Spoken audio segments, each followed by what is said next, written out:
game's faces when we are live. We've been live for about 12 minutes as well. Yeah, but... We certainly are all alive. You all made it to the end of both campaigns. Who would have thought? Yes, good evening, everyone, and welcome back to another episode of Alterra! Yay! In tonight's Talks episode, Alterra, All Talka, yes, I came up with that myself, we'll be discussing the headquarters of the Mad Capitalist and Killscore Mercenaries campaigns, both of which ended recently. I'm your host and quizmaster for the evening, James Robertson, and joining me this evening, Gnome Cunning, Ben. Not playing as any characters, which is weird. As himself, yeah. Yeah, Ben playing as himself. Fearbolg Magic, Bob. Hi. Hello. Relentless endurance. It's Neil. That's accurate. Hey. And Grovel Cowerenbeg, yes, it's TR. I'm gonna just say hi, hello, Hello there. hello. Back with a vengeance. It's Wolfie Bane. Who is now slightly more trusted. and worship him, for he rules over us all. Yes, it's the creator of the Alterra game setting. Chris Mackenzie is here with everyone. And I'm already spinning out an entire new setting. That's our boy. So This is the burden of a god. Yeah, this is the god's burden. So the one above all. the one above all, and I'm his right hand. So when we last met everyone, we had just concluded the headquarters of the Mad Capitalist campaign, and a couple of weeks prior to that, on the Friday nights, we had finished Killscore Mercenaries. And so I guess the first sort of question, I did open it up to Twitter and to Facebook and to all my friends. Please write in, send us questions. Answers on a postcard. And to be honest, I was overwhelmed by the one question I got. Overwhelmed. It was in August. Do you know where to alright? send the postcard? Yeah, August is busy for me and Jamie. Yeah, we're allowed. It was more than I could have hoped for to even get the one question. What? I already know the answers to everything. So we're not going to start with that. We're going to save that for our main course. Is that the finale? Yeah. We need people to stick around. We want to do the new stuff an first and then aperitif play the classics. Yeah. Mhm. Otherwise, people will just leave after Wonderwall. So I guess the first question I have is for the four of you guys and Wolfie as well, since you did play in headquarters.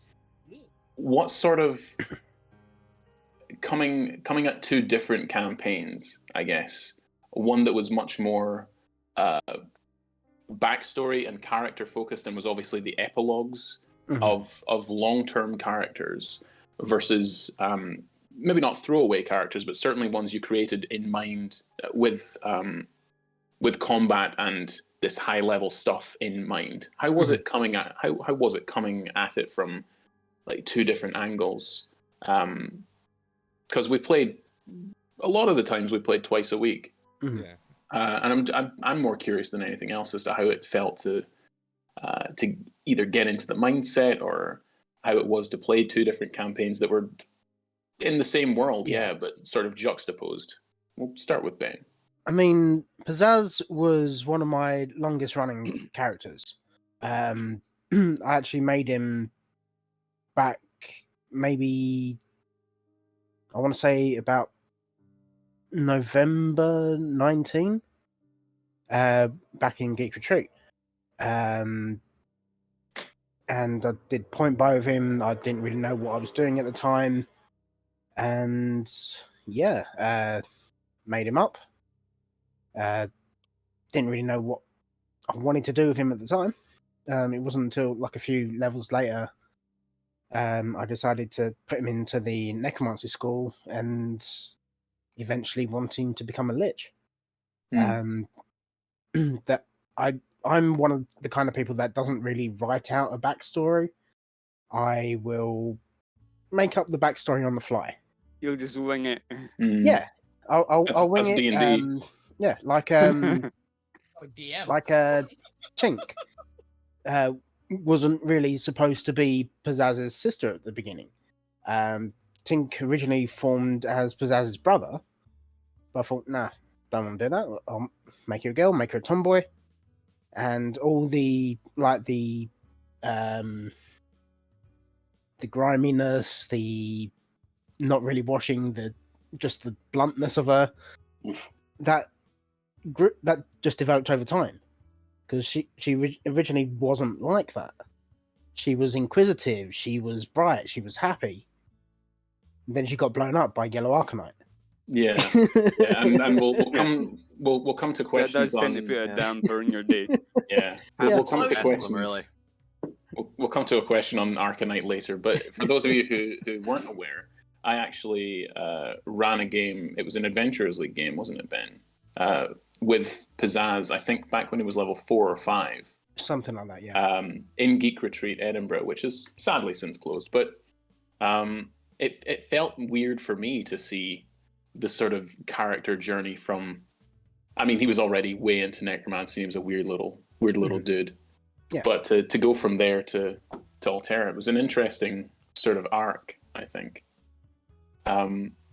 What about you, Bob? Because Lanwar was obviously with yourself also since the start of the Alterra sort of journey back. Was that back in Geek Retreat, Chris?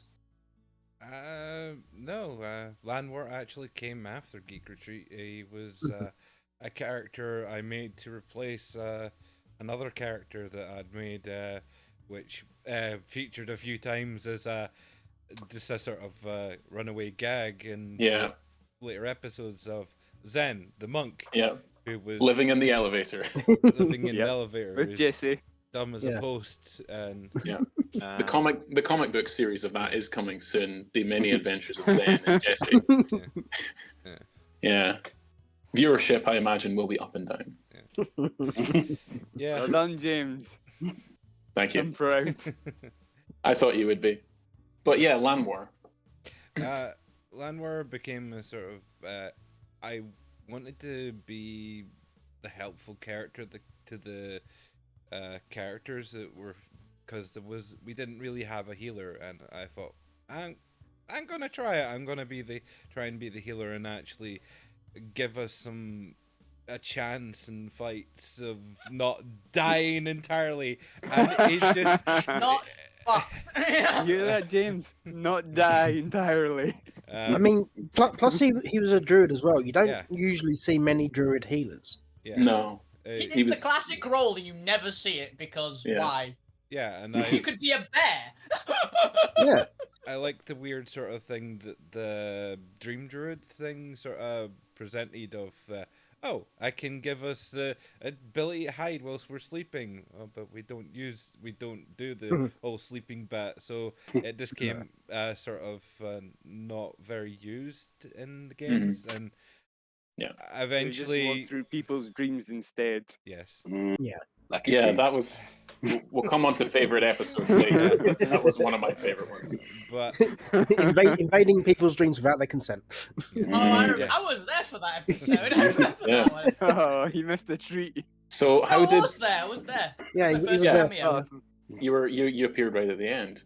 So how did that then compare to maybe not Zen, but certainly Grognar, who was very much the opposite of Lanwar, who was like, heal, stay alive, friends. Grognar was like, you'll die now. Well, Grognar just was. I got the idea from Brom Strong and I just ran with that idea and just went, yeah, I'm gonna make this loud and brash, strong character who was just like always ready to fight into battle and one of the things I loved most about Grognar is that I know you haven't played Final Fantasy XIV, but there's a character in one of the expansions, really major character called Gosetsu, who is just the same fucking character as Grognar, almost down to a T. And it's hilarious. And for me, I just played recently. A bunch of my friends got me the game to went, you've got to play this. I went, sure, why not? I got to that, and then you made Grognar. I went, Played this game? No, This is like uncanny. no. Grognar Do was. they like to smash people's buildings as well? Can run through doors Was. into stairwells. Yeah, Grognar was Recently, brash. I've recently gone back to Giravania because I'm like 3/4 of the way through Stormblood. Totally is, isn't it? Yeah. Grognar was just supposed to be a brash character, and obviously because Chris says that most of the Goliaths come from the eviler sort of part of the continent, I just went with got the ability to have him not come from Alterra originally, so he just was that kind of brash and didn't know everything and didn't know the Goliaths were in bad because he was a knight. Yeah. So to clarify on that, because it wasn't actually Goliaths come from an evil part of the world, it's that knights generally as like a title or a status can only really be found in Luminor, a continent known for its human light worshipping empire that is pretty racist because it's a classical setting for Arthurian lords and ladies like sort of setting. Yeah. So unfortunately, they view anything that is tinged by either giants, primordials, or anything to do with the eldritch beings or anything like that as tinged by darkness. Yeah. Mm-hmm. And because you want it to be a knight, you wouldn't be able to be a Goliath knight from that place, and there wasn't really Goliaths. There wasn't really anywhere else in the world where Goliaths had like a knighthood or anything. Yeah. So yeah, we ended up running with the idea of you just being from outside Alterra, because we have had a number of characters before in different campaigns who have fallen through either portals or been somehow managed to get into Alterra, or they've done an Ikisai opening where they've died and have been reborn into Alterra because it needs some new heroes, because it's constantly under threat. So yeah, it's not Goliaths are evil or anything. It's just that the only place that has knighthoods would consider Goliaths evil. Yeah, that's what happened with Tink and Pizzazz, because they are from Faerun. Yeah. So is Blackstar before she was reincarnated. Fun fact as well, for Wolfie, your character Leon was actually from Luminor. I had that in mind when I sort of developed that opening scene of the final episode of you growing up and being forced away, a la Frankenstein's monster sort of thing. Makes sense. Because you were an abomination, you were half-bloods, so you had to leave. I believe the technical phrase is dirty half-bloods. Mudbloods. Dirty king mudbloods. Terrible.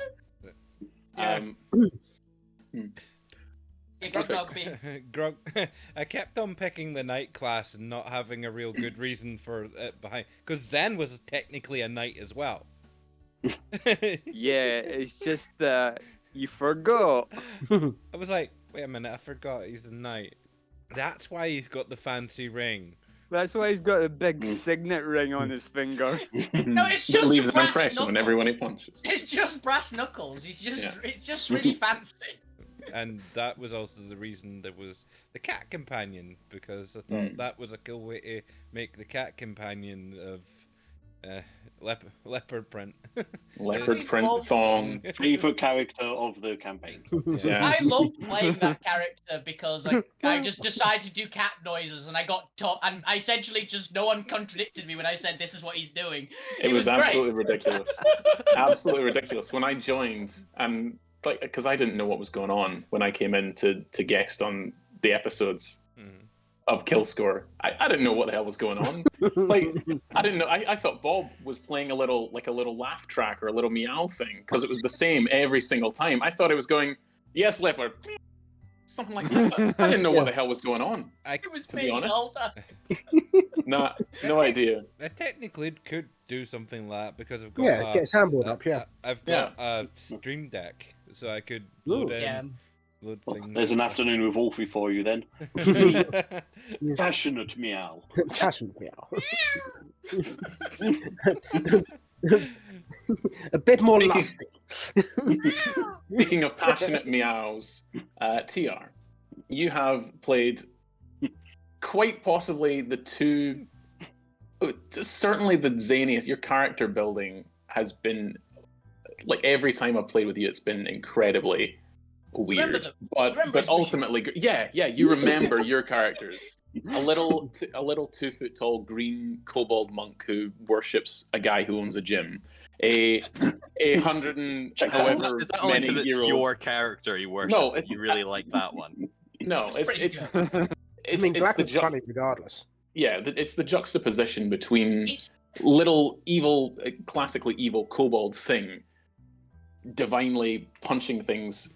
I think you punched someone for 50 points of damage and it wasn't even a crit. Something like that. Yeah, it would have been. It was good. Yeah, but to go from that to Sweet little Nana yeah, Oh, like my idea was 150 odd year old ancient Fairy little godmother. fairy. Yeah. And then from that again to this, like I know we're not going to be talking about your one shot, Wilfie, but this weird guy obsessed with robots, like every single character. Don't there also is forget something. he's Tabaxi as well, though. Hey, piece of the puzzle. Yeah, Piece of the puzzle. piece Oh, of the yeah, puzzle as piece. well. Yeah, Mm-hmm. all really weird and wacky and wonderful characters, and everything that Alterra is all about, really. How do you? We'll approach how we go about creating characters and what we think, like, how we do that.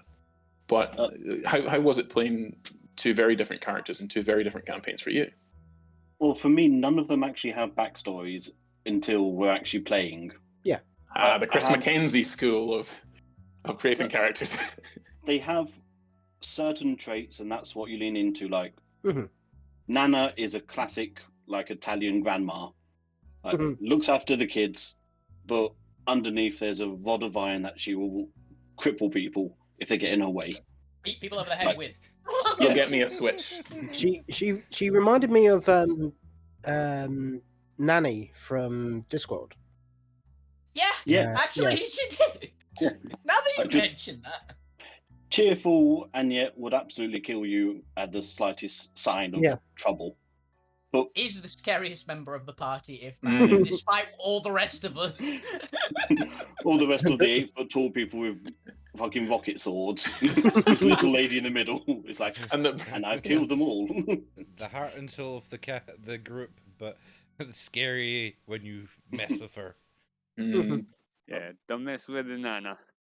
For Glack, it was the idea was like, what if he just focused on a character that somebody had previously played before? Well, Bragg is, like a bigger enough character that it would be somebody would eventually like latch onto them. So why not this little guy?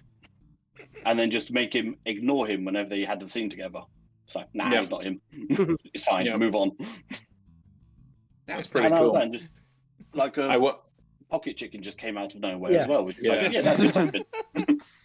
I was intrigued by the concept of like the one person. No, Pocket Chicken. Yeah, no, it was more because Pocket Bacon is canonically a thing. No, it was more the thought of if one person believes hard enough, they can gain their power from this guy. Because you were part cleric as well, and the idea behind that, the idea behind that was you sort of siphoned off some of the power from Bragg, which was intriguing in a way because it's how I imagine a lot of gods or a lot of archfey in Chris's world as well sort of gain their powers by people praying to them enough they become powerful enough, and it's how a lot of D&D. I think Mask in Forgotten Realms and a a few others. I think it's a became Demi gods. Pratchett thing as well. Yeah, there is actually a small race of gods. creatures that will believe things hard enough. Yeah, the fishmen. It's the Kuatoa. Yeah. Yeah, So that was it. I can't remember what the name was. The weird Yeah, insane people. and they can literally will a god into being just by believing in it. But yeah, it's like small gods from Discord again. Yeah. Like a formative book from the youth. Gotta play volleyball with the Krakatoa.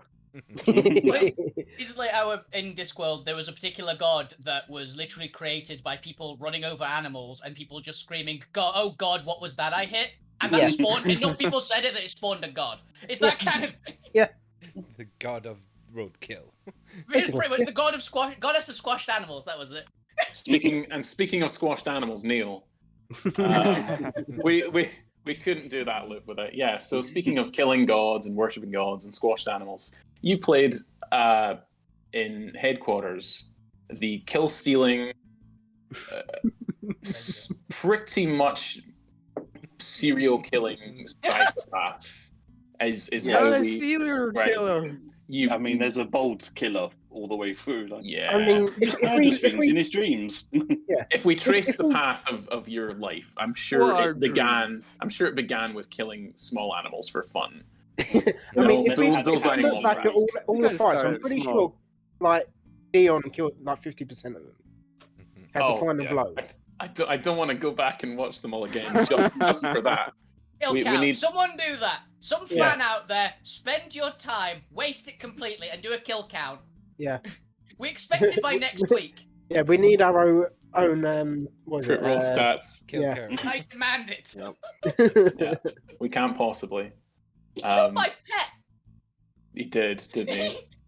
Although I think TR, I think TR might honestly have more kills than you, if possible, or certainly more. Never the Yeah. important ones. Never TR the- definitely like- did like the most damage out of Yeah. like the majority of the characters. Mhm. But Neil, you played. I forget who it was you played. It wasn't Rusty, was it, or was He that played the cockroach. No, he that was played Ben. yeah, I played Millie, the Millie. cockroach. Millig? That's who it was. Millie Yeah, the Millie roach. Hammerfist. Millig Hammerfist. So you More went arrows from in his playing. porcupine. Malik the Roach.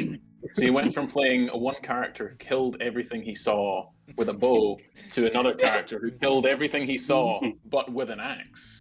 Well, No, it And was- hammer. swallowed a lot. It was a hammer. It was a A dwarven hammer. thrower hammer. Oh, the He, arrows just went. he basically had Mjolnir. The arrows just went the Yeah. other way. With Dion, he shot everything. With Milik, he just got shot a shitload. Yeah. Yeah. shot a lot. 800 arrows in one fight hit him, and he still carried on. Yeah. How was that for you? Because I'm aware that at the start, especially at the start of your arc and at the start of Headquarters as a whole, you seemed maybe not as confident as certainly Ben or TR were at the Oh yeah, roleplay I hadn't element. really played it. I played Hero Quest a little bit as a kid, Okay. but the creation of Dion was only supposed to be for a one shot. Interesting. That's how it happened. At Geek Retreat, Mhm. Bob got me going there because he'd started going to D&D sessions there before me, and went in there one Tuesday, and Kate DM for that session, she never came in. So as Chris has his campaigns for like drop-ins, and people like stay in the campaign if they like, it was easy for Chris to work Dion in. So I had no real direction for him. So it was supposed to be a one shot, and Yeah. unfortunately, Kate just never came back. Yeah, it was Uh, left at an even weirder part for us both because Yeah, literally it's both his elf character and my tiefling who's becoming a werewolf at that point and gets shot by him with a non-magical bow. Mm. So that was the cliffhanger we were left on, and we never got to continue it because unfortunately Kate didn't come back. But I like to imagine he was mauled to death by the werewolf, yeah, and then he came no, back the via werewolf was Isekai. running away. and No, he Oh, okay. fired a normal bow at it, and then the fact They that just someone would pinged off. fire a non-magical bow at a werewolf ended the universe in sheer Yeah. stupidity. The gods said, "You know what? Let's bring him here to Alterra, where everything requires magical weapons to kill." yeah, well, the tiefling didn't come with. No, Luckily, no. magical weapons are everywhere to be found. Yeah, it's Disposable. ridiculous. You can't move for tripping over just random magical +3 great swords lying in the ground. Even more so in Geddon. Look, the normal cutlery in Geddon that you buy from a pound shop is +1 equipment. That's Geddon's really high magic. But They got casually abducted by one of the most powerful beings in my universe because I couldn't be asked to write up like why we were having like a non 100% canon session. Yeah. So I just went, you three abducted by the dragon of dreams. You're in a dream for the day. Fuck it. Let's do this shit. what drew out Milik then, Neil? Yeah. Because obviously Dion was created as a one-shot throwaway character, but came back for so many levels. How did you like? I imagine you he would had no approach. real direction until he helped Lanwar and Willow and got that bow. Then he Yeah, had a bit more direction to take him in. the triggering point for my epilogues. Yes, yes, I Well, remember it I now. got the bow from Chris. Got the choice whether I want it to be against constructs or celestials. I figured it's more likely encounter celestials than constructs. Mm-hmm. So I gave it a bit more direction and started stealing kills. Mm. Mhm. You can't But- steal what's always yours, Neil. But how did you approach Milig? It would have been a well- different way, I imagine. yeah, I mean, somebody said what I couldn't be, Half-orc. not mentioning any names. Somebody said I couldn't be a half-orc ranger or a tiefling rogue. Oh, yeah, because you were Uh, Tiefling rogue as well, weren't you? Yeah, sticks. Yeah. But yeah, I mean, I've always liked fantasy films, like Conan and all those kind of films. He-Man. So Barbarian sounds good. Yeah. So I'd look at different kinds. Got a bit of help from everybody of what kind to go for. Like, I was working with Bob at the time, so he was able to explain a lot of how what kind of barbarian to go for, like the totem path, like Yeah. half resistant to everything but psychic damage. Yeah. Take a It's- magic item that gives resistant to psychic damage. Yeah. It's like that'll do. Which And- developed into the cockroach version of. Yeah. Yeah. Because I have another followed by a character. big mechanical T-Rex. Yeah, Followed it, that's and then you stayed in it after it chucked everyone else out. Oh, that's Safest place for me. Yeah, that it seems was. to be a. Yeah, you're not wrong. Yeah. I love that Seems- Neil's character's got this just defining trait of kill stealer, then the one that won't die. They're just so funny and so nice. Well, you all, I think everyone was eaten at some point in one of the two campaigns. It's not a D&D campaign unless you're either stuck behind a door, stumped by a chair, or eaten by something bigger than you. I think I force-fed Grognar to the ooze as well. I think I force-fed a few people to monsters by throwing them because I was the strongest party member. Fairly sure that happened a couple times. I mean, we Just- Yeah, definitely you threw, did that with Milig. yeah, And Milig. Grognar just We You hit him a threw few the- times. we threw a construct into the users as well at one point. Grognar just hated things running. Angel, didn't I? Yeah, the what was that? The He was the foreman, Yeah. the Foreman, that Moari was it. foreman, who Oh, was yeah. going to explode. So you threw him into the radiant absorbing ooze Mhm. to drain his batteries before he could. What? And I nat 20 the Yep. bluff check to get the manager not to me for it. You know. Somehow. I love how I tanked. And you had Grognar eating corpses yeah, at people. Grognar Yeah. just. oh had, yeah, Oh, yeah. Grognar just had I this have no thing of. weapon. Oh look, a corpse. Yeah. Yeet. Gain proficiency in random shit. Yeah. We can have A a table. necromancer What's would see closest? a necromancer would see something to bring back. Grognar sees improvised weapon. Grognar just. Yeah, proficient. because there was no damn tables left for him to Mm. throw. Yeah, you threw every bit of furniture at the person who was running away, so you just started on bodies. Yeah, because you Grog- didn't have any range, did you? Yeah, Grognar just hated Yeah, just- people running from him, and just I had a bow. I just never used it because I had a hand Throw bow. the bow at them. You No, had a I bow threw. the whole time? Here's the thing. I had This to is what happened.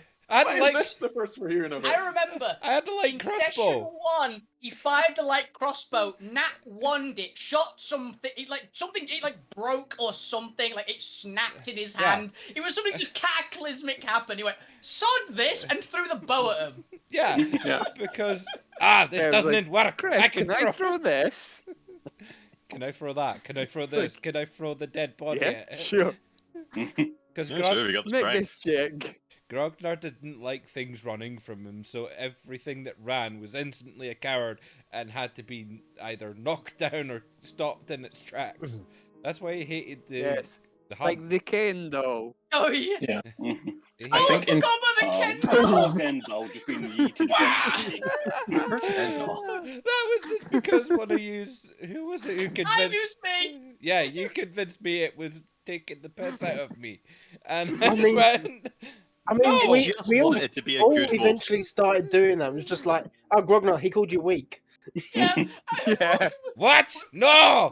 Whoa! Rusty and Lorcan were just like pretty much practically taking bets behind the scenes. Like, you think we can get him to do this shit? Yeah. That was so funny. Just yeet anything. as as someone who came into the into Kill Score as three different characters in a sort of what was it? No, it was four, wasn't it? You had Red, Red, you had Black Arcturus. Star. Cyrus, Arcturus, Blackstar, and Red. Oh, you right? had Purse. Yeah. You Yeah, started with Purse. Purse. Yeah. Yeah. Oh, so yeah, Red. yeah. I think for me it was interesting to see certainly the character relationships for a party that were designed from the ground up to be mercenaries and to be in this high level combats all the time, more than RP and more than exploration, the other two pillars. It was interesting for me to try and wheedle out, as I'm wont to do, both as a GM and as a player, wheedle out the role play moments and the interactive moments, like the character relationships between Lorcan and Grognar especially, and between like obviously Arcturus and Nana Muffins, because they're older and they're married and have kids and whatnot. It was quite interesting for me to come in and see how those relationships were developing in terms of the length of the campaign and interpersonally with new people. So that was quite fun for me. So thank you for that.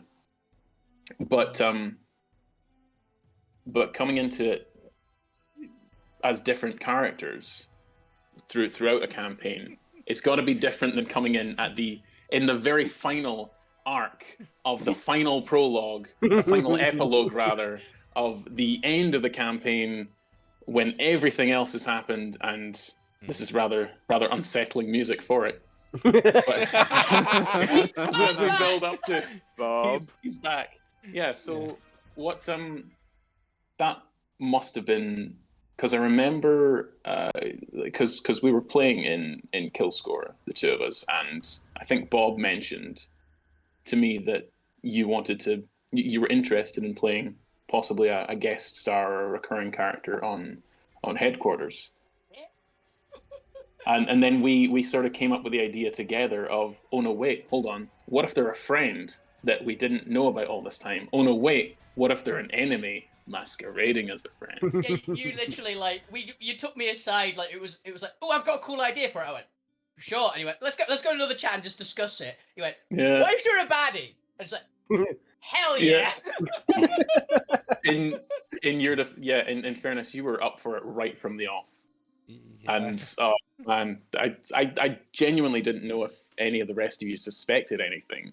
no, I think Bob's reaction after the fact of calling you, all the names under the sun Oh yeah, I got a lot of grief for that at the LARP weekend because Yeah. after the reveal. that Tuesday they found out I was evil, and then we went to LARP, and I went, the one place I can hit him with On me. yeah, I can actually get a consultant, and it's fine.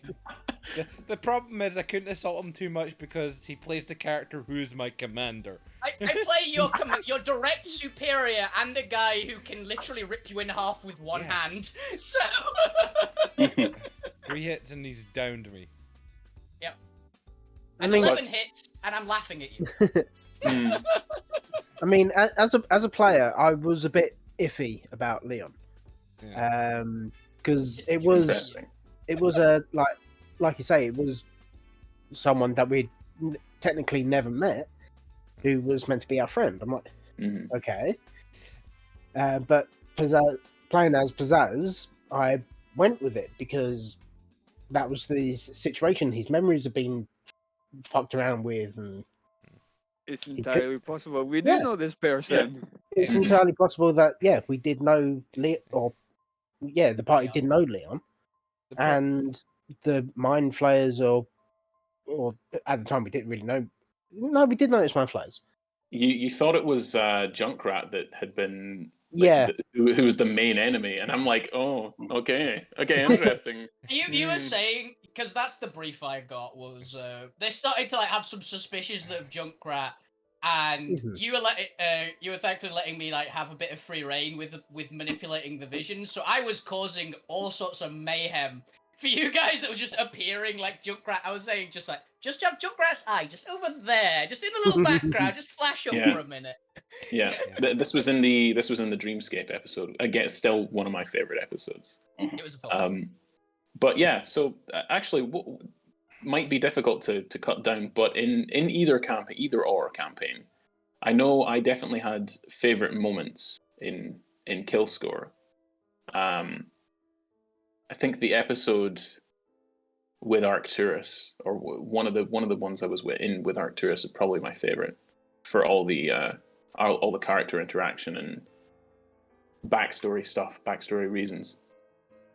And I think the Dreamscape episode. Mhm. But there were a couple in Pizzazz's arc that were really fun as well. Favorite moment, if anyone can pick favorite moment from either campaign or favorite episode from either campaign.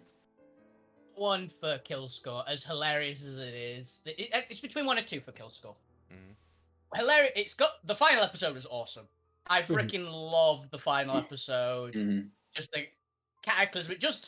Honestly, I also just had a ton of fun just having a mental debate with that godly being. How that did you know literally at you're a one god? point- It's like, You gotta- what's your reason for living? I fucking hate you. What? How do I compute this? It does not compute. It's like, I genuinely Cut your believe leg you'll off have and more. see if you're a god. He's like, I genuinely believe that if you die, you'll have more people worship you. He couldn't comprehend it, but I was telling the truth because he believed that no one would ever worship him regardless. As a viewer, that was I'm fun dead. to How watch. can people worship me? Yeah, he killed Don't me and worship me revived while me I'm as well, alive. which was amazing. Yeah, It's like, do you that worship moment- me now? He Maybe. killed you and then he revivified you. That was I was deceased. I was gone. So that was hilarious. That was one of my favorites. And the other one of my favorites would be the random filler episode we did in the Tower of Jack Malum. Yes, the That Jack was Malin Vision one. and power. That was a scene. Grognar smashing through the door and staircase as Oh, Rusty door heart. dispelled it. Lorcan discovering he had an intense hatred of doors. I'm not sure why, but I ran with it. That freaking wall! The wall! The main cafe! I love the Rusty wall. becoming a amazing. cat maid. Yeah. The freaking your character was like a cat girl. I was Toru from Dragon Maid for about an hour. It was great. When I love the fucking stone around work him. on this wall. when was that? Beautiful. That Remember you- was.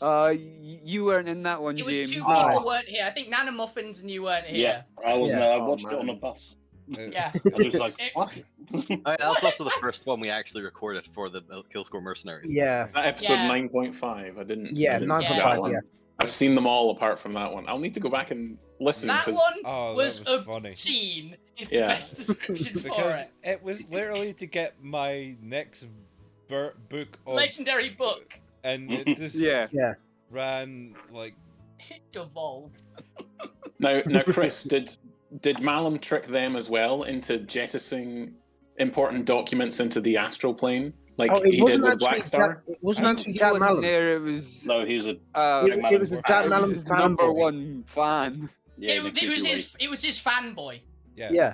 We tried- It was a, I would say a protege, but President of the uh, fan club. Malum despises the guy because he hates being worshipped. We figured that out when the Yeah. wall happened. Yeah. The pillow thing. I think yeah, I I think got Lolkin came away with that with like a Jack Malum body pillow. I got like 2 body Yeah. pillows, a fan fit, an Which- iPad. This is a what random happens when book. the players ask to find stuff, and you're just like, well, that's the worst that can happen. I mean, I he looked in the wasn't. room He, and You can find stains on a Yeah. body pillow. Is that the he, body he pillow? wasn't or- originally That can happen. like, that's that yeah. body pillow. That's where I found The whole- it all. yeah, the, the whole one that like you gave to weeb Black thing. Star. Yeah. Yeah, Oh my god. Yeah. That's And the gonna fan be The whole- amazing. fit as well, all of yeah, the whole weeb like thing that was just brought up on the fly because we thought he sounded like a weeb. Yeah. Mm. Yes, I based his voice on the on like the geeky lakeside mage from Nature Mirror Lake from Log Horizon. Lock Horizon. That was it. So I was trying to get that kind of like nasaliness to his voice. You nailed it. I do love And he, that. does, he comes up as really, especially in the like abridged series where he definitely played up like that. I love that it was 2 failed checks on a wall that convinced me and Neil to look at this wall, and then later convinced Chris as the actual fanboy The fanboy. to come look at it as well, Yeah, and it it was- turned. Then it turned into What? bees. And obviously They were so Because convinced that the We were so convinced there was something there. even There's something because in this wall. Lolkin had been teleported. I don't remember what I did. I like tried to stab the guy or melted something. I No, did something. you tried to break the door. You tried to smash the door. It teleported you away. Yeah, then you went and Oh, I like, smashed the other was- door. That was yeah. it. Yeah. and you was teleported in front of the screen. Yeah. And which I melted because I was like hypnotized to Yeah, it. you And you I couldn't do anything, but I breath weaponed After it. Yeah. watching the animated and voice acted by this weeb wizard, Jack the Chronicles of Jack Malum. Yeah, and I breath weaponed it because Locum was a red dragonborn, and I went, "Well, that's weird. I'm gonna loot this place." Right, you didn't even just breath weapon it. You couldn't look away. So your clever player idea was, okay, well let's just not look away. Let's take the TV with you. I did. So you broke it Yeah. off the wall. Actually, I don't think you broke the wall because I'm pretty sure it's a hovering Arcanite I screen. just took it. And you just took it. You just took it with you, looking at it the entire time until eventually you needed to get through a door. So you just breathed on the door and the screen. Melted a lot of it. Yeah, I just Ru- love Rust- how Mel yeah. got a new resistant out of that episode. Wasps. yeah. Yeah, Mel became resistant to wasps. A classic Jack Malum curse, as James will potentially remember, from Ty's water bottle would always have a wasp in it. Yeah, I do remember that. Jack Malum, man, every single time Yeah. I Well, run this into time- him. It was he'd filled the entire interior of this illusionist tower with wasps. So eventually they were so focused on this wall that there had to be something on the other side of the wall. There had to be, because they'd rolled nat 20 to investigate this wall. Or was it like it was either a 20 or a That 1. one. That Two of one. them, That that one. one, It and was then that I one. nat It was- 20'd it when I It was got a up nat there, one so for I got Bob like a and a nat one for 40. me. And And I it got- was, Two nat ones Look at this focused wall. on this wall. it was Convinced there was persuasion. something there. A persuasion check that I made to Yeah. convince him to look at the. Hey, you nat. And then a nat 20 against the persuasion guy. convinced the wizard there is also something on this wall. And eventually you break through the wall and just unleash all of the wasps hiding in the interior of the wall. Didn't I decide that I was just sick of them waiting there, so I just punched through Yeah. the wall or something Some- like that? something like Yeah. that, There's yeah. nothing there, That guys. sounds like Punch something you would do. wasps. Wasps. Yeah. So, Yeah, I Chris, got do you have a favorite moment? Which Chris? There's 2 Chris's. All Uh, of them. TR. the- The conglomerate. if I meant TR, I would have said TR. For me, as the DM, Yeah, as a favorite moment, or a favorite moment, because we were I always enjoy as a DM whenever I have a good dialogue moment and back and forth with the players and some form of villain. So either the introduction of Tamara Lilith toying around with you in the first introduction is always a good one for me. The incessant Or just- flirting. Yeah, or just anything involving the Eighth Order Syndicate, because I get Yeah. to play because the Demonoids just play off so much better. I like the God ones. It's always sometimes difficult to introduce villain dialogue when the villain is robotic or a construct or a machine or somebody that doesn't innately have a personality, especially if they can't talk like a T-Rex. So it's always good when there's a human element to it. I broke the T-Rex god. or a Kraken or No. I break the god, convincing him from a different plane. Yeah, I'm Yeah. totally from a different And now plane. you must be destroyed. That wasn't yeah. a god. That was one of the Solars. Solar. Yeah, So Solar. yeah, Yeah, God's you- lieutenants. You really pissed him off. That was funny.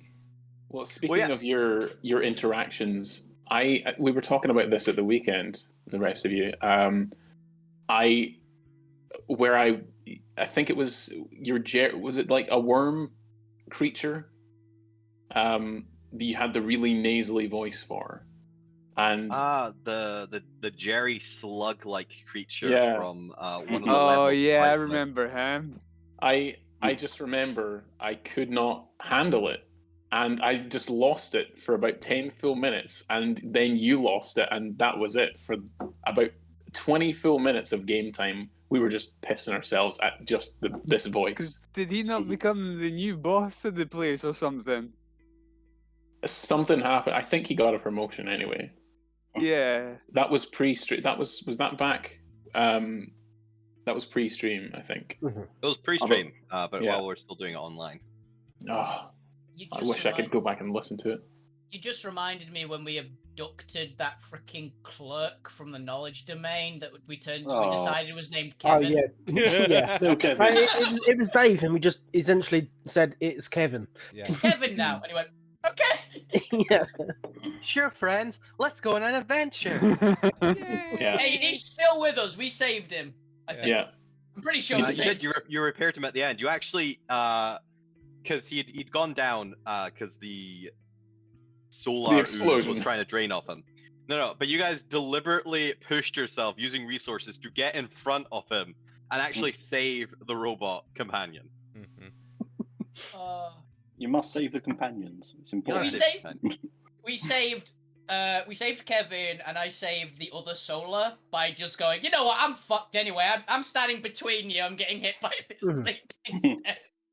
I mean, I'm still surprised Yeah. that none of us actually died Yeah. in I Yeah. mean, last one. In either campaign, you all survived in both campaigns, which is for tier 4 stuff. It's very unusual. At least one Mm. person. I mean, technically, you did.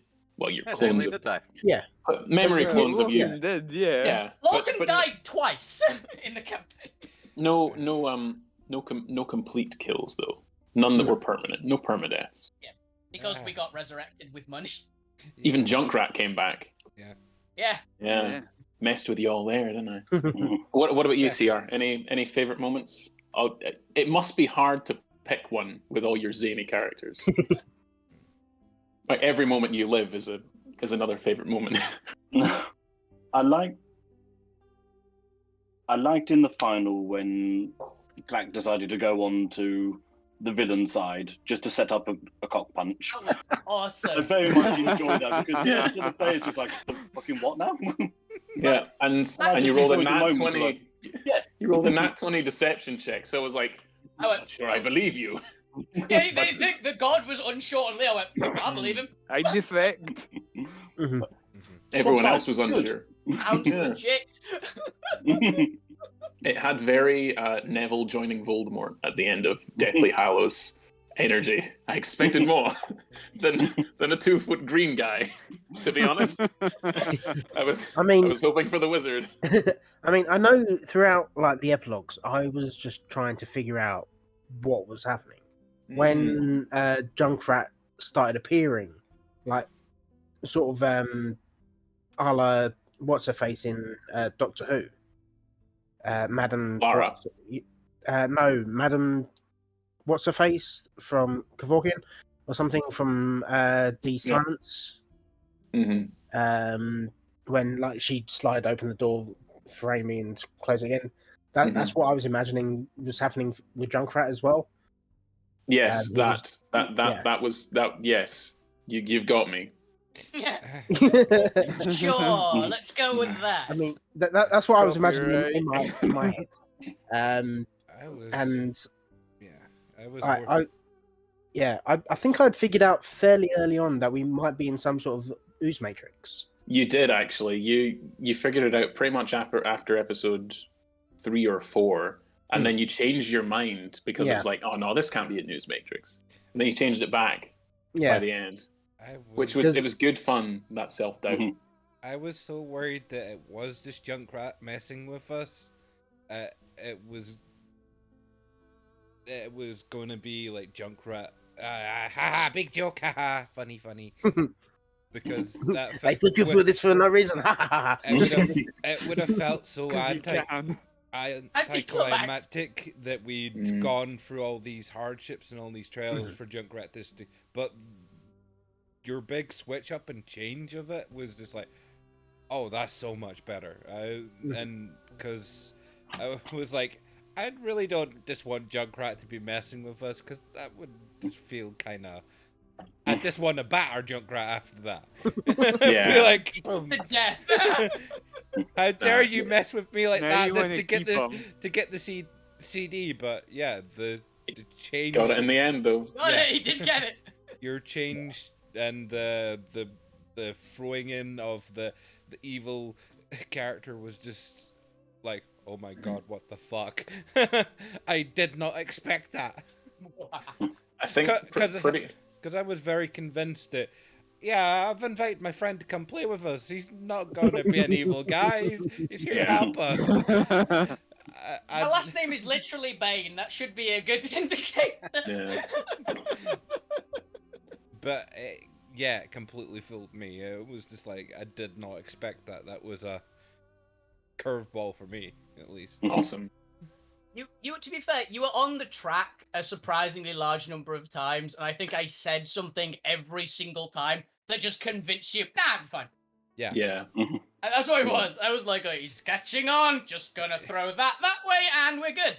You threw the player off so well, Jamie. Yeah. I The definitely thought for a breadcrumbs while were it'd be Mr. Brightside in there somewhere. Mm-hmm. It made sense to like insert like a bit of control because he is what he is. So it made sense. Like, oh yeah, okay, makes sense. So yeah, that's what I was thinking. I was thinking like Leon potentially being a virus after speaking to Junkrat, brought on by Brightside. Yeah, you guys mentioned that, and I went, oh, I like that, and ran with it. And I'll let you believe that. I won't say anything to discourage that. That's what I am. I'm not allowed to say. Let's tracked. Okay, they've found this hidden trail that's clearly an old abandoned trail in the bushes. Let's let them follow that for a while and see how deep it leads them into the thickets. Oh no, they've lost the path. Oh well. Yeah. Path and there's a tiger in front of them. Go on. Yeah. But then when like Pizzazz found that Leon was actually a real person. Best friend Leon. It was an interesting one to try and work in, because I never wanted Brightside to appear because he's very, very much a Chris OC, and I don't think I don't think I could have done him justice, and B, there's too many moving parts where Mr. Brightside's concerned. Although I think that certainly Junkrat's ways and means of how he's trying to go about making himself more than he was, and the hive mind thing that he did in the Matrix to clone multiple copies or to hijack the reset button essentially, and try and use the combined knowledge of all your loops and then bring that in on you at the end was definitely inspired by that. Because I think from the end of episode 1 of Arc 1 of Dion's Date with Destiny, I had in my mind that sort of final Junkrat confronting Lanwar and saying, am I good? Did I do good? Like that everything was leading up to that moment, and the interaction between all the characters leading up to that point, because I knew, having read, so spoilers if you haven't read the source book, but Dungeon of the Mad Mage is what Headquarters was loosely based on before Chris took it and made it his own. So I knew that there was a colony of mind flayers and an elder brain in it, and I thought, okay, that they could be pretty good enemies at the end. And then when we were in the ooze matrix, when we did the one shot with the ooze matrices, where we went back in time, I thought, okay, time manipulation, ooze matrices, mind flayers, and then where we ended was quite ambiguous, where we were fighting the demonoid monk guys, and there were explosions happening, and I thought, okay, that's a good place to pick up on, and everything just sort of worked its way from there, to be honest. And I'm glad it did. I'm glad that you had that sort of breadcrumb moment of it could be ooze matrices, but could be this other thing. And I'm sure Leon's not a bad guy, but here's this breadcrumb treat. Because you'd already laid the seed of memory fuckery, like fairly early on. That's why Pizzazz was kind of on board with just accepting Leon. Because as a player, I wasn't sure if this was like a theory that I came up with at one point, that this was just all memories. In a way, it kind of was, but yeah. For a good while, I thought that maybe they're remembering different sections of the 100 cycles, 1,000 cycles, 100 cycles, whatever it was. It was actually 100 cycles, and Liam was stupid and thought it was 1,000 because he's dumb. That was his one. It's like, it's been this long. He doesn't keep track of time. He's an idiot. Yeah, no, time in the bubble was slowed down. Yeah. Compared to the outside, or sped up compared to the outside. Whatever. Sped up, yeah. Yeah. I know, like, I think my favourite was the last episode of the epilogue with all Pizzazz's thing with Tink. It was so sweet. It was. It was so sweet. I went, I can't not. Yeah. Like I said, I said at the end of that, I was tearing up so many times. Like when Pizzazz found that it had been like 1,000 cycles or 1,000 years, and his sister would probably be long dead by that. He was pissed. Well, it was 1,000 years. And even though gnomes are long lived, not that long lived, not that long. And he knew, like, that's your fault, Wolfie. Tink probably would have blown herself up at some point as well. And then this is really chirpy music for she's blew herself up at some point. Yeah, that was a terrible cut. Yeah, and then when she turned up, Pizzazz wanted to run over and hug her then, but he was kind of dead at the time. Yeah, kind of being possessed, and Unfortunately, I was dead at the time. Yeah. It was good fun to have that sort of, because obviously Elder Control's plans changed mid-combat when it was pretty apparent that you were more powerful than originally envisioned. And the crack wasn't widening any further. And the only way to get the crack wide enough that the portal could open fully was to inhabit one of you. He was going to go, or it was going to go, okay, yeah, the intelligence caster, going to go for them, please and thank you. Was in my mind, so... Hey, unconscious, you son of a bitch, stop hitting him back! I mean, another thing on that as well was Pizzazz had said to Junkrat about getting Tink to make him a new body. And if it had been 1,000 years, he wouldn't be able to get Tink to do that anymore. So he would technically be breaking his promise to Junkrat. And that was another part of it. I'm just like, fuck's sake, I can't get him back. But you'd thought around that already. Yeah. Contingency. There was every intention of having it's toying with you, making it seem like it had been so many more years than it actually had been, because it had only been between 2 and 5 years at most. I would say. Oh, Leon was really dumb. Yeah. I Well, thought you were doing that on time purpose. dilation. You told me it was 1,000 years. You actually told me our character. So I Well, didn't know. Time dilation. Technically, it wise, wasn't a would be. lie. Yeah, it would have been 1,000 years, and in the bubble, you all would have gained the benefits of not aging because of, Yeah, I fully gifts believe from it. your That's how I could gods. say it with such conviction. I thought it was actually 1,000 years, and afterwards when it's like, what's oh, it's 9 actually been like centuries a between couple. friends? It's been a couple of years. It's like, really? Oh, wait a minute. No, I can buy that. Why? Leon's got like 6 intelligence. He's dumb as a cabbage. Like with his paladin buffs, he barely had enough like intelligence to have a decent saving throw. That's with the paladin obscenely high saving throws. Trying my hardest not to let Pizzazz get taken over, and then getting controlled myself for a bit and being on the evil side. That was kind of weird.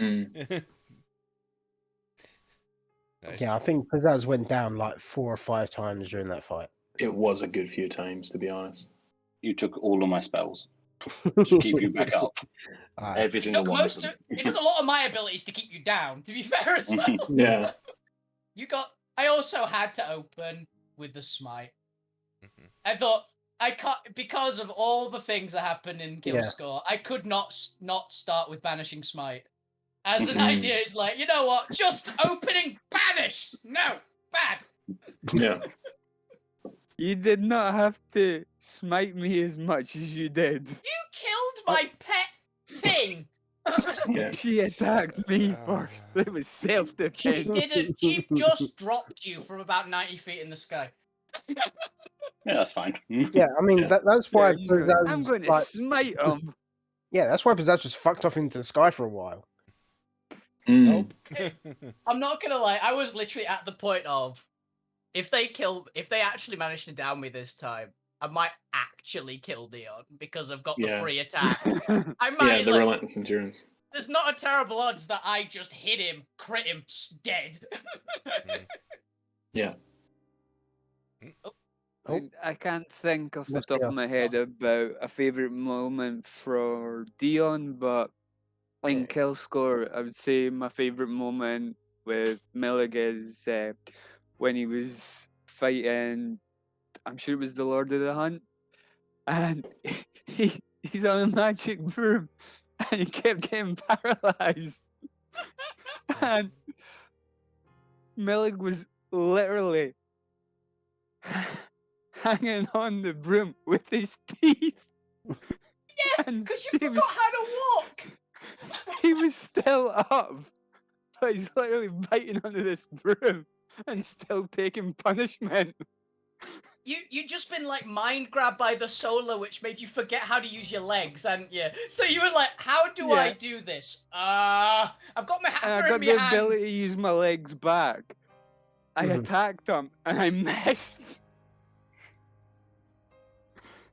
It's like, what? That fight was hilarious. That was our TPK fight, wasn't it? Yeah. That was a great fight. I loved it. Really cemented Like, the why hate won't you between die? the party and the lore of the hunt. Yeah, it was so fun just as a viewer to watch and to listen to, and not be a part of. It was just like, oh my god, I get it. It also Because I had knew how much you guys wanted it. it also had the most traumatic moment of the entire campaign where the cat got shot.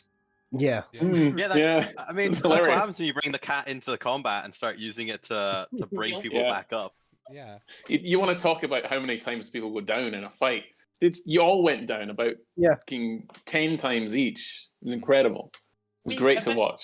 It got to the point where I think people were able to stabilize and get up naturally because Millig lasted so long, and then I summoned the horn, God bless him. summoned all the Valkyries to help. Yeah. Yeah, because you And he kept just started making blowing through them. Yeah, you kept making the con saves as well. Yeah, for the Beyond Death thing. Yeah. Yeah. Rage, endless Yeah. rage, like, deathless rage. That was. Jeez, it was incredible. Get Incredible. knocked down. It's like, yes. Leopard was definitely last ditch of I need something to get one of us up at least. Mm. He was like, "Get me up. Why? Yeah, I that was can a make Papa this Roach real moment. weird and give us a Yeah. couple turns. Gets healed by the cat, blows the horn, rolls max Valkyries. Yeah. We got a couple turns, guys." I love that everyone bought one of those. I think. I Afterwards. think after that, yeah, Yeah. we bought Horn. I don't think I used it though, No, I bought another one and didn't end up using it. because that. Never bought a No, one. actually, I think I may have used it during the final fight. I think you Oh. did. You did, but they got nuked by the ice Yeah. wave. Mm. I think they were like there for a turn. They lasted like a turn or two. I think or I something was like going to use mine, but it turned out to be no point. that. There's not much point while those boots were up, to be honest, because they just got annihilated. If I remember rightly, someone did use a horn, but it changed into something else. There was some weird wild magic, changing magic items into a lower It was rarity, when something the like that. god thing was using its talons when what's his name? The rocker, not Elvis. What's his fucking name? The bard. The rocker, not Bard, Elvis. yeah. The bard dude, the armored bard. It was when he was Yeah. there, and it was like items and spells were going weirdly. Mhm. Damn It was. what I think someone might have used one doing that. Yeah. Damn it, I forgot his name. Why did I forget? I forgot his name. Well, he's Jimmy dead Ball. now. Jimmy. I knew it was something like that. It was Jimmy. Jimmy. Jimmy. Jimmy Ball, the rock star bard who turned into Rocking what was Power. his full title? Was for it Kill information? Blood Killer, something like that? No, it was That was an awesome title. I also alley yes. him. He turned when you defeated him, his soul exploded, as all demonoid souls do upon death. For after all, they are the heavily prejudiced, like from the gods, who will torture them for eternity. So they decide to truly die instead, transforming into a demon of equatable power to however much power they had in real life. No, he transformed into the Balor Knight, Lord of the Power Ballad, That was it. That's it. with a Anna. two-thong guitar sword. And I That was stomped on his Pizzaz's head fault. to jump across the Pizzazz arena. got that Oh, final blow in to turn him. And we Yep. I didn't successfully hit him, so I think I'm scot-free. All because Blackstar convinced Jimmy Bell to jump in the car and drive for her. She tried to charm him, and he just went, Yeah. "Well, I'm immune to Sure. charms, but fuck it, why not?" Yeah. Because unbeknownst to Blackstar at the time, Fancy a drink? Yeah. he was a very powerful paladin bard who had immunity to charm. Yeah. I was playing her as very drunk, and I genuinely didn't. I wanted to be there for the following episode for her waking up and hangover, because I had this scene in mind of all her regrets coming out. Probably again to Nana Muffins and probably Millig. Because she seems to survive and outlast and outlive everyone she loves, and what's the point if the world's because she's just seen what the time stream that was split into 4, I think it was, Chris, and there was 4 possible endings, if I remember Yes, right. the gods are incredibly paranoid right now and are working overtime, as all of the prophecies are indicating that the time of the gods is coming to an end. And Yeah. no matter what they do, the time stream keeps switching between 4 prophecies as to how the gods die. Yeah, because she's desperately trying to stop one apocalypse, and yet there are 3 more waiting in the wings. Even if she does succeed in stopping, She just switches them instead. yeah, exactly. So I made the decision of, you know what? What's the point? I went full bore Loki with it and went, oh God, if this is how it's going to be, then what's the point? But I wanted the would have quite liked the scene of her sort of waking up with this drastically awful hangover, and Go one shot as that some Oh, point. yeah. Like, while we're Yeah. fighting, So- she teleports. She like That would rounds have killed her. and then just passes out somewhere. And then it's Yeah. like, while we were fighting this godly beast that was trying to destroy everything, this is what the other character was doing. Yeah, I did fancy that, and obviously when you saw her at the end of Headquarters, she'd already crossed off Lord of the Hunt's name from her list. So, Grognar does not get to go smash in face. yeah. Well, I no, mean, it's he might. you don't know the story of how it went. That's a future one shot waiting to happen right there. You know, whether I run it or Chris runs it or whoever runs it. I did want to work in though that the next time she appeared, she was a little bit more like she had sort of been rejuvenated or something, had continued on her goal of, and whether that involves paladin levels or she's done something. She's spoken to someone. Yeah, she's spoken to someone because everyone she's ever loved has died. So, like having her appear and be in all the Alterra is kind of cathartic as a story mechanism to drive at least one of the timelines forward anyway. So, nope, you're not getting the stone. Just wait.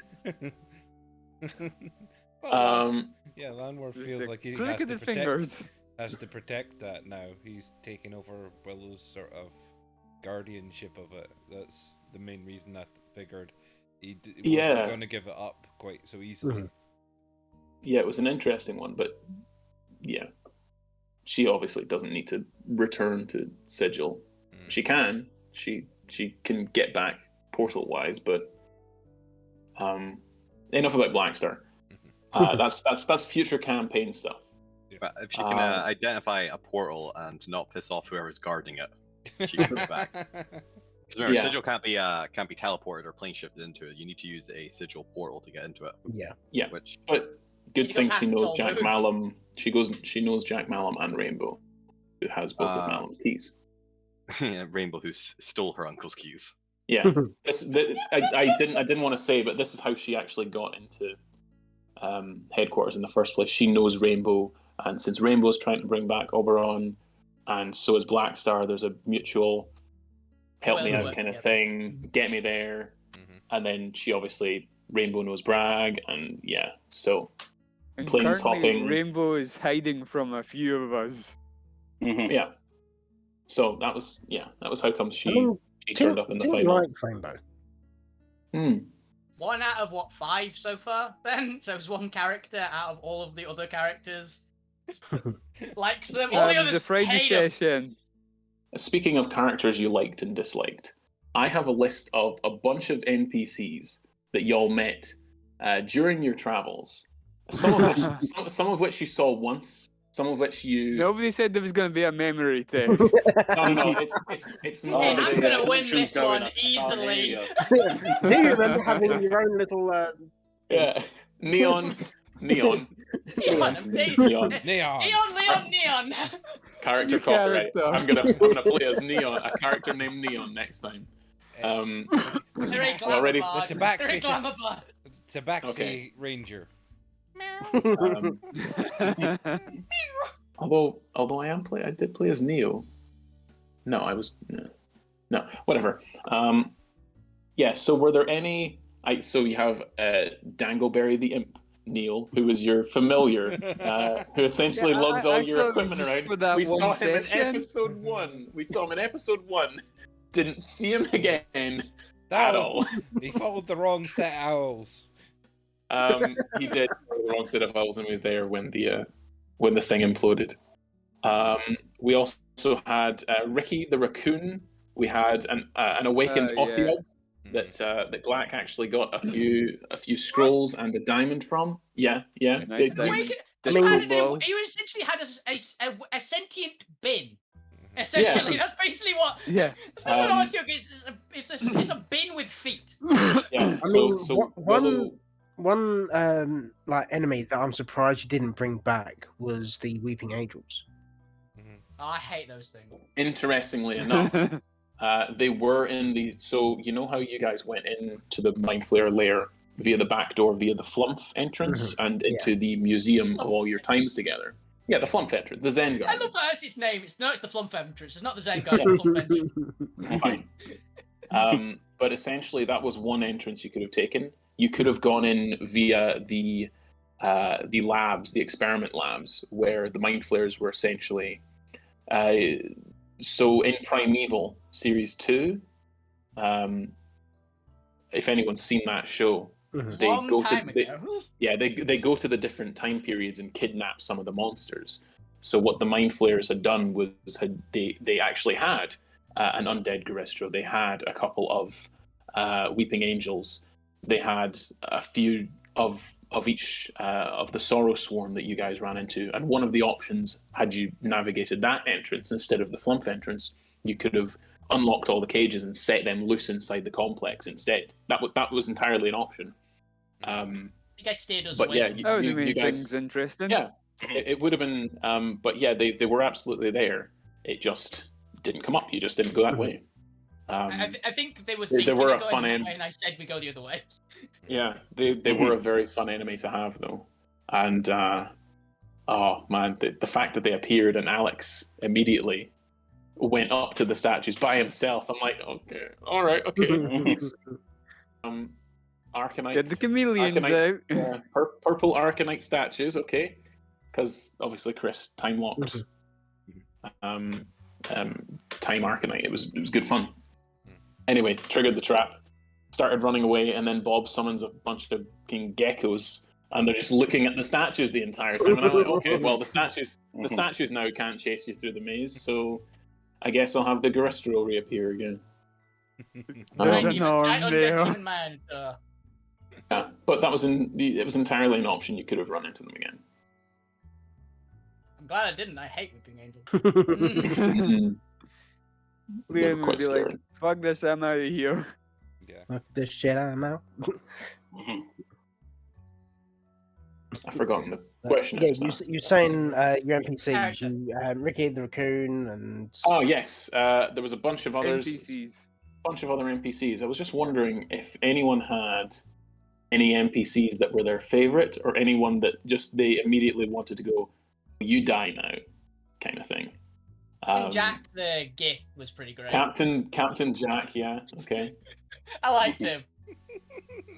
I also like the trash compactor that essentially Bob jumped into to chase down an illusion that I threw a rock at. I like that one. Does that count as an NPC, a trap?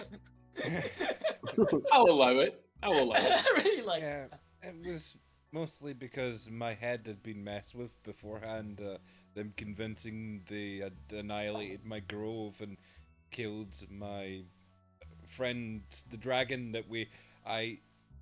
my character spent so much time in the previous things of establishing this whole backstory sort of thing of army of guys to go attack the abyss. We'd done the whole bit of turning the dragon permanently good so we could get the sword for you and your other campaign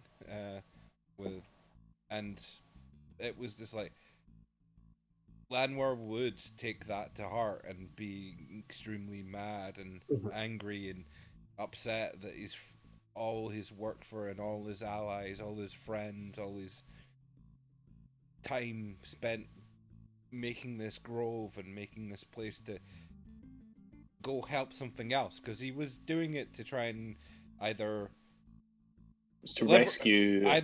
liberate Brightside Towers, or rescue that also became rescue Yellow Arcanite, which in the other campaign we've damaged the fingers. Oh, that thing, yeah. Yeah. Landwar is the 8th Pantheon God, the first of more to come of the new gods. Yep, we've chopped off 2 of its fingers now. So Landwar has been set on the course to save them by their silver Arcanite, I believe. Copper. It was copper ring. Which is I've said it what before makes up to the Chris. body of Sigil. Yeah, I've said it before to Chris, I'll say it again. Crisis on Infinite Alterras let's make it a thing. Yeah, because Landmore is still determined to do that. He's got the fake Arcanite spiders that he's You got your crystalline spiders. giving Yeah. giving a purpose to, and basically Landmore is just taking on the responsibility, trying to save everyone for some reason now. He's just like, I gotta save this place.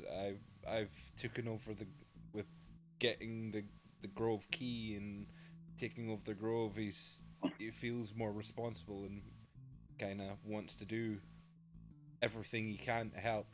And that was one of the potential campaign ideas, Mhm. which I could have pitched.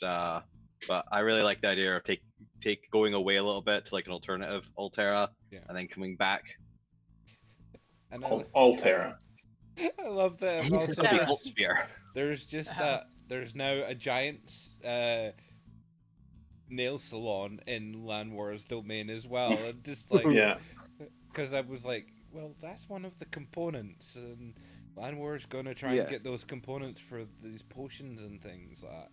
And how else are you gonna get a giant to willingly come along and get their toenails clipped or their fingernails clipped so he can use it in a potion? So I really like the part in the epilogue because where it's like Leon's waking up in wherever the fuck your domain is. And I can just imagine from like the point of view of what he is as a character going, what the hell? Where am I? Just being so confused. It's like as far away from what he's normally sees as physically possible. Like random tree just is wrapping your leg in bandages, and a green dragon's nearby just snorting. Like, what is happening? Yeah. Tyrialai was good fun to RP as. Yeah, like level 5 has got so much going on in it. It's just like the 3 druid groves, the 100 tree things, and 5 sort of generals, land tree, land shrub, and all those ones. Plus the land cactus. Oh, land succulent. It was just I found that spell and I kind of ran with it and kept on working on it and kept on poking Chris and going, "Can I make another few?" And and because the currency was allowed me soul shards had a price value to them. It gave me that money to make the actual more and more characters in there, and I love the characters being in the background. It's just there's this place that we can go back to and we can grab an army, go fight another army, and they could just be something as distraction to allow us to focus our path down something else, like take on the bigger, badder enemies whilst my small army takes on the things. And it genuinely reminded me of a story that a friend of mine had in a campaign. It was a complete custom rule set they were doing. It was a system they called inertia. Where in one of their things they've got like this character type, which it's kind of semi-sci-fi, but it had magic. They had this one character type that eventually was basically like an Uber Necromancer that when it got to the top tier of Uber Necromancer could literally just make armies. And they got like patroned by the god of death. So they had to go into this there was this huge starship full of enemies. There was just a shit ton of them, and it was like, you have to stop this, but it's completely full, you're massively outnumbered, there's not really a lot you can do, but this thing needs to stop. How are you going to do it? And he went, well, I'm going to summon an army of the undead in the ship. And the GM had to do a calculation on how many could they actually summon at one time, and they went, yeah, you win that by sheer weight of numbers because the army of the undead is 10 times the size of the crew. So they just, and then oath was fulfilled. Yeah, so what did you fill it with? Bodies. Was their lines, essentially. They filled the ship with bodies. That's how they won. I mean, Pizzazz did have a bunch of undead, like in his like crypt. That's the bane of every GM is fucking summonable creatures. Keeping track of those fucking ghouls and But- all your owls, Bob. Oh my Yeah. god! I Um, wanted to reach through the screen and just kill your characters myself. I mean, I only brought my ghouls in for my one. To be honest, they didn't last long, Nah, but they did No, help Be though. right back. yeah, they did help.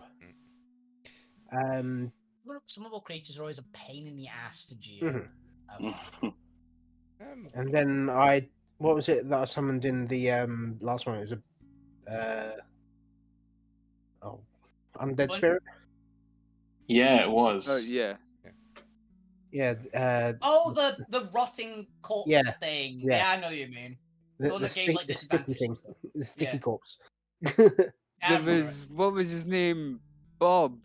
It was like Jerry. summoned- We named it like Jerry or something. I can't remember. The skeleton. In Oh yeah, terms, my skelly man. Yeah, Skeleton. man. yeah, Yeah. I turned him from an enemy to like be on our side.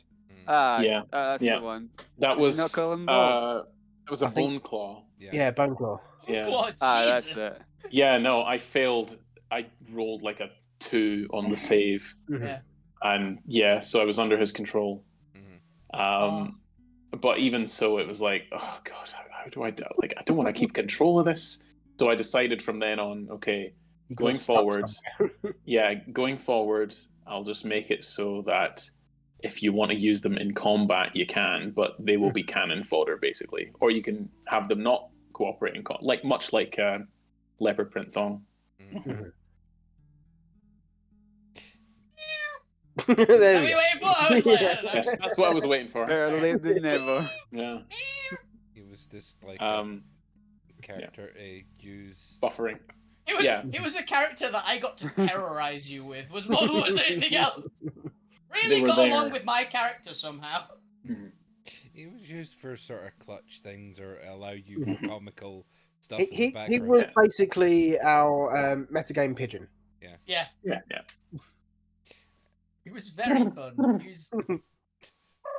A moment I liked on your epilogues, James, is when we were fighting Willow.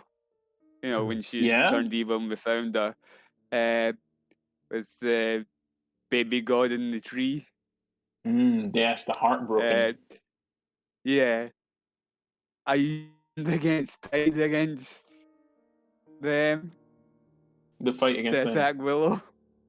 hmm And because I hadn't attacked Willow or Willow hadn't attacked me, he had advantage on Willow. Yeah. There's I can't remember the I exact. like that.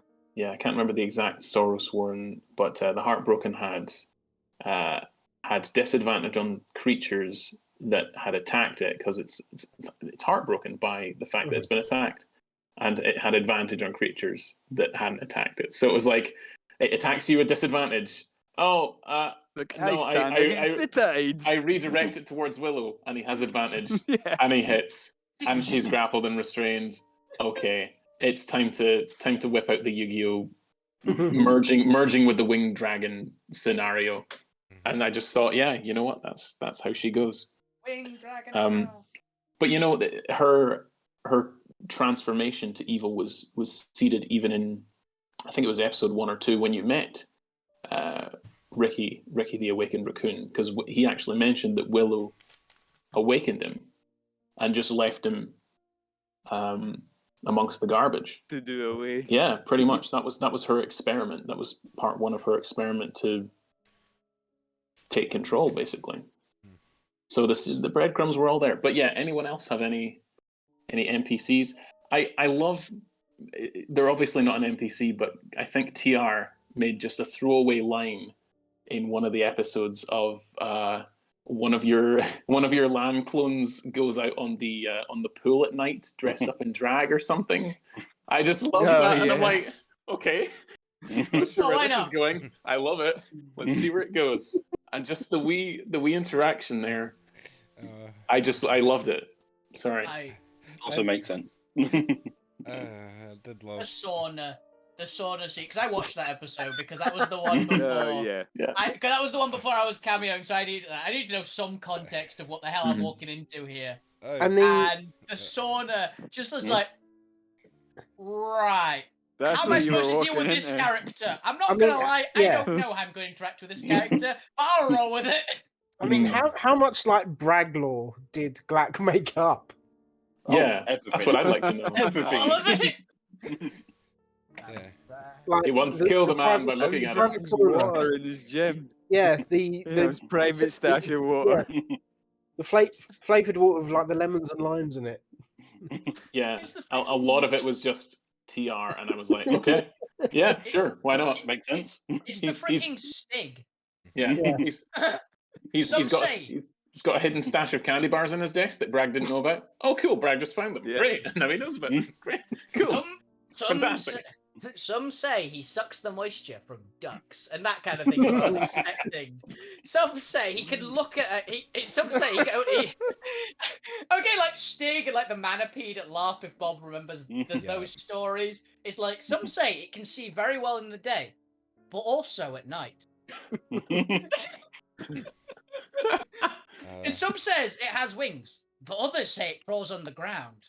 And others say that it walks upright like a man. It's just that kind of. That's what I'm expecting. Like, if I want to see just a one shot, that is where it's so... just Black describing Greg for the entire hour or so. That I is- just want to Maybe- see that. Just see what he comes up with. Maybe that's a framing device, and we could just change Bragg as Yeah. he fights. Some I say he have was to 50 ask. foot tall. Yeah. Wait, what? And he just Um, grows and fights the dragon. Yeah. Yeah, Tio, in your mind, with like the sauna and like the water and that, was it actually a sauna or was it like a airing cupboard, or was it was it actually It was like Bragg's his- locker. yeah was it actually like a bottle of water, or was it the like a urinal that sometimes people just throw fruit into? No, I assume that there would be like a private sauna somewhere, Hot Like- room. just like in the manager's office of the back, just like Mhm. private sauna, and that's where he breaks into. Because why would you not? We did have an Because epi- somebody will invade your dreams. We did also have an episode where we made Bragg into his ultimate form and everyone into their ultimate form because I took control of the dream and Yeah. says, "Everyone have your ultimate form, go!" Yeah, that episode actually shaped a lot of the final, because I was still struggling with the final arc, Junkrat's arc of you guys escaping the Ooze Matrix and the ultimate rules that were in it, and that actually helped shape a lot of what the ultimate rules were. That there were these devices that can manipulate the time, and you could manipulate dreams while you were in them. And I thought, okay, going forward, if they try and do this, and this, while they're in this dream, this Ooze Matrix thing, maybe this will happen, and that'll drop more hints. And occasionally there were those moments, but you sadly just sort of brush them off as, okay, that's weird.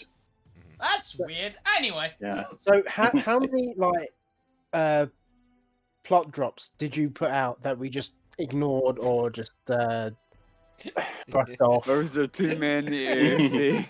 Gonna be Uh, honest. How dumb are Plot- we?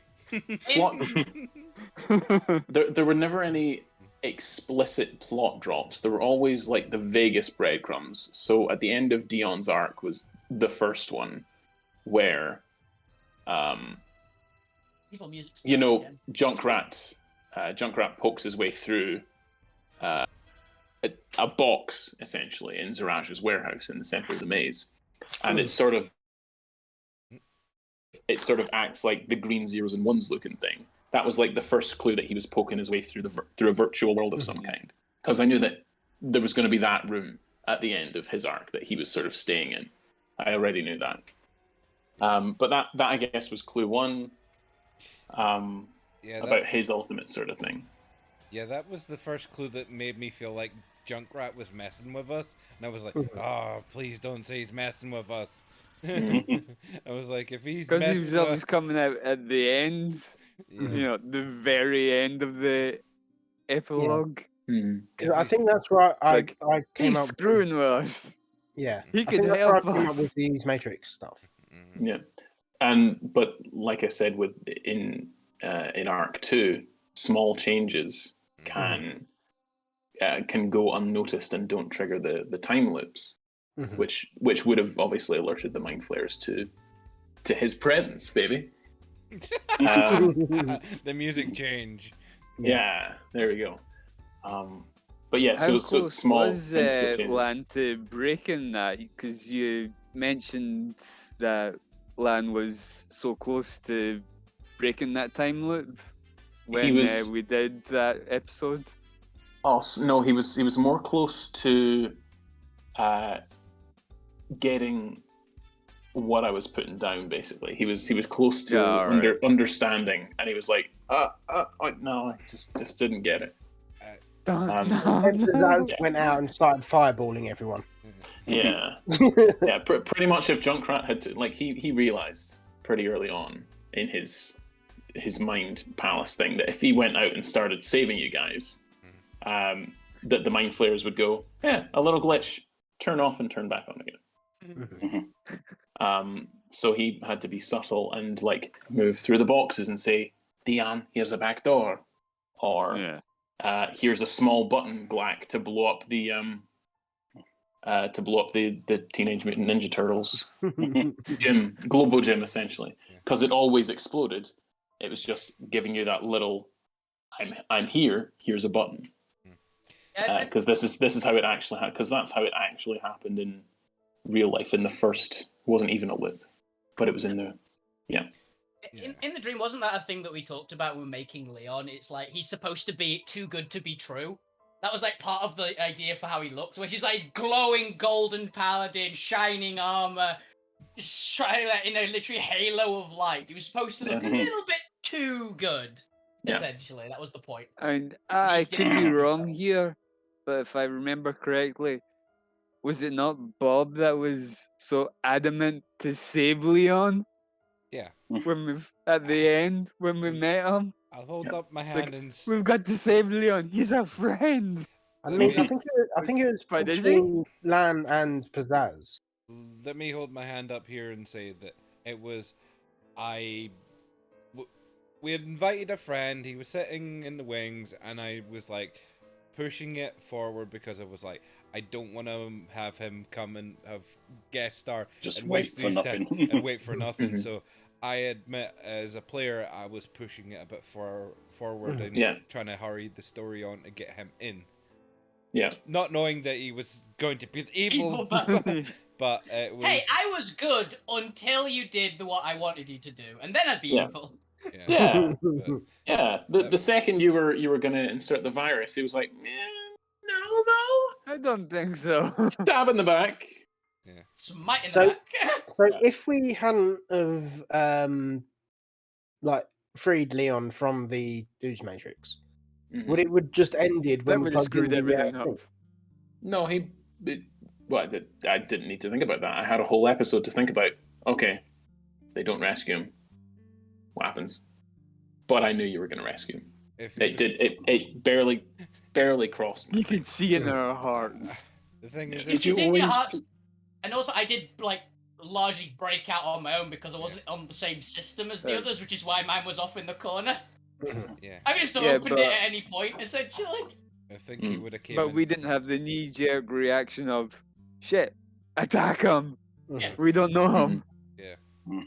If we hadn't saved him, we probably would have, and he would have ended up there some point, and we'd have to fight him or something. Elder Control would have been like, "Come forth, arise, my champion." Arise, champion, and defend me. Yeah, that would have been it. Easy as pie. Yeah. I'm going to have to go in a couple of minutes, but just before I go, can I ask James, did you always plan to bring in Black Star into the finale, or did Glack trying to speak to Bragg give you that idea? I honestly didn't have her appear. It was only when you cast Commune and said, "Can you send help?" I thought, okay, who would come though? I obviously want Mary to be there because he said Mary, and like this is your god. You're asking help. And he's gone. And he's gone. Is And this he's is God gone. you're asking? And God struck him down. And God has disappeared. God said no. No answers for you, Oh mortal. dear. Yeah. No. So basically, you were like, "Oh yeah, can you send someone? Here is chocolate. Here is a sacrifice." And I'm like, "Okay, this little voice. Maybe I should send help. I'm a good guy after all. Yeah, I should probably help someone. And after all this chocolate." And he was like, "Okay, Mary, you can go. If Pizzazz is there, I should probably let his sister know that I found him, and Pizzazz will bring that cat creature who's the head of the security of their factory. And I'm owed a favor from this elf woman, so she can go as well." But no, genuinely, I wasn't going to have a Bragg reappear. Like if anyone had cast sending to anyone, it would have gone through, and he probably would have sent Mary at most. But when you said send help, we're stuck here, I'm like, okay, all right, let's try it, and it could be a good way to link the two campaigns together, and it did, and perfect. There we go. Thank you. I'm not gonna lie, I was like, I was half expecting, because I think if anyone was watching my camera on that particular one, I was looking at my other screen, looking at Discord, because I was half expecting a message saying, "Are you cool with Leon, with Lolkin showing up with the Kill Skull Messenger people?" I was like, they're gonna send us to help us out of this. I wanted to, but I thought I can't justify Bragg knowing them in particular. It's a stretch that he even knew Blackstar. Yeah. But, I assumed but she does mention that she has you guys on retainer and you killed the Lord of the Hunt together, so... we get our divine artifacts that we still have to build. Yeah. I think I sent mine, actually. When Tink appeared, I did like straight away bring up her character sheet. Divine weapons. Mine's a divine chest piece. Before Over the top of then... my armor. Before then we end, it's been pretty close to 2 hours now, and there's been a decent chat. I've been talking a lot. Chris hasn't been nearly as interesting as me in dropping, although the tidbits Chris he is has been planning on how dropping he's are... going to kill us on session 1. Anyone have any questions for Chris or myself or anyone else? I open up the floor at this point pretty much to anyone asking anyone else any questions. Well, I didn't get my chance to say my favorite scene. I think it. Oh, sorry. Yeah, but I thought you did. But I will say my favorite scene probably was from Chris's one was definitely the dwarf arm wrestling tournament. That was great. That was too many awesome. 20s. It was a very good scene where it's just shockwaves emanate out. Oh my god, I loved it. I was on the edge of my seat. This is how you do it, Pizzazz. That was such an amped up moment and sort of back and forth and just character reaction with a GM reaction and just sort of epic sort of Miller trying to moderate between the dwarves and a Goliath. Yeah. Back and forth. Sorry, he's a good guy. He's alright. He's alright. Coincide. Yeah. Just go to the door. That was definitely one of We'll call you. That was my Chris moment of that was epic. Good interaction between the GM and the character. And for mine, I'd have to say the end scene with Junkrat and all that final wrapping up of that final arc. Just every character having this sort of good moment and rapport. Even the Leon being sort of brung into the fray in a little bit, but not entirely trusted, but enough redemption and I genuinely thought you guys were going to leave me bleeding out in an alleyway. I'm not going to lie. Yeah. When we teleported away and you all just walked off, I went, are they just going to leave him? no. Are they just leaving me just in the gutter, bleeding out? I will say where he belongs. I'm not always a fan of the happy. Oh, look at this! It's a happy ending. Everyone survived. All this, that, and the other. Elder Adrak died. He was decapitated by Negabrag. No one weeps for Elder Adrak. No one. Not a person. Not even Chris, Not the in creator. public, anyway. No. Behind closed doors. There's also, to be fair, until like the moment that I think it was Tink and Pizzazz hugged, I wasn't gonna have Leon be a good guy at all. He was gonna go completely evil, and I just went, no, he'd actually Complete react to dick. that. If anything, that's the one thing that would crack him, actually. Yeah. And insanely high passive perception of one word to see that and go, yeah, there's maybe some redeemable quality in him. Is one. I'm gonna spare Here's him. your Anakin Skywalker moment. Spare him and bring him There's along. still for- some good in him. Yeah. It's the Anakin Skywalker moment where he runs himself through at the end of the movie. Alright, why did you do that? It was. Well, he took his Edge mask Lord. off and just killed him. Edge! Bam! Was genuinely some good sort of player wrap up reactions between everyone and sort of tied that story up nicely at the end. And it did genuinely get to me a little bit near the end there with all the different reactions between like Tink and me and Junkrat. This was like, that's really awesome and cool. I think the character arcs over, because we've been playing now for over a year, almost a year and a half by the time of recording, because we were on and off and schedules and a weird pandemic thing that seemed to have happened. Yeah, weird thing that. This weird thing where people went outside and coughed into other people's faces. Nurgle decided he wanted to party, and but yeah, it was. It did wrap it up as a happy ending, and did, I guess, achieve what I had hoped to achieve when Wops and Yubnubs and there were no Yubnubs. It was Yubnubs, confusion. Yubnubs aplenty. Oh damn, we've all changed again. You mentioned Yubnubs and he ran. Very You much can't like handle the Master. Yubnub. As I'm See getting everybody, calls. Yubnub, Yubnub. Yubnub everyone. Until so we will all be back at some point in the future, at some future Friday or Tuesday. But until then, TR's already said goodbye. Chris, any final remarks? Yeah, we've already got the next campaign in the works for this Friday. In order to mess with James when they inevitably show up on the Friday, there are 6 new Arcanites. 6 new Arcanites? 6! As many as 6! 6! We're an alternate version. Well, you know, the campaign's current plot is during a battle with a tier 2 villain, the party has ended up erupting the shenanigan and is, well, James has just gone already. Nope. Yeah, I'll be Already back. given up. Has thrown the party into an alternative reality. No more Into Arcanite. the shattered alt sphere. So yes, I will most likely have that done by Friday already, as I've already created 6 new Arcanites, already planned a dozen different side Deaths. objectives and possibilities into the environment, already come up with the major factions. We're good to go, I just need to make the maps now.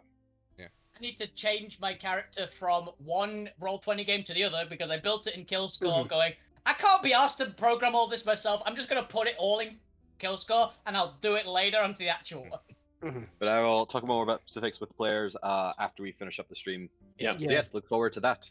In theory, we're streaming that, assuming everyone still wants to. I'm Yeah. down to stream it if you guys Yeah, I'm will. cool with it. But that is Alterra, a future session. This has been Alterra Talks. I've been James Robertson. I've been surrounded by these lovely people. Go out and play outside. It was Just go out. Yeah. No, don't go outside. It There was are a lorries beautiful out day there. today. Don't go outside. There are trucks out there. Go outside to a park maybe and spend some time in the fresh air and do your own adventures and all that sort of thing and hang out with friends but not too close. Not too close. Remember, social distance. Social distance.